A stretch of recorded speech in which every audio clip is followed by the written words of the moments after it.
කාටුකුරුල්ල කතාවේ ඕගොල්ලෝ හිතන්නේ යාළුවනේ නිම්නාවිගේ තාත්තා නිම්නාවිගේ කොහෙද කියලා බලන්න නැතුව ඉඳීද.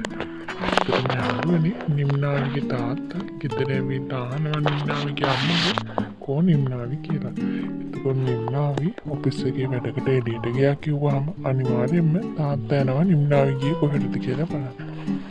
ඉතින් එතකොට නිම්නාවි කෙවින් එක මගේ ඉන්නවා නිම්නාවිගේ තාත්තා දකීද. ඔව් ඇත්තටම පෝල් එකේ ඉන්න ඔත්තුව දුන්නා වගේ කවුරු හරි නිම්නාවි කෙවින් හම්බෙන්න ගියා කියලා ආයෙ ආරංචියක් එන්න බැරි කමකුත් නැහැ. ඉතින් කොහොම හරි නිම්නාවිගේ තාත්තා නිම්නාවිගේ කෙවින් හම්බෙන්නේ නැහැ කියලා දැනගන්නවා. ඉතින් එතකොට තාත්තා හිතන්නේ නිම්නාවිගේ කෙවින්ගේ අතර අනිවාර්යයෙන්ම සම්බන්ධයක් තියෙනවා කියලා. ඉතින් යාළුවනේ ඉතින් කොටස් වලින් බලා ගන්න පුළුවන් මේ නිම්නාවිගේ තාත්තා කෙවින්ටයි නිම්නාවිටයි මොන වගේ දෙයක් කරාවිද කියලා. ඉතින් අමතක නොකර subscribe කරලා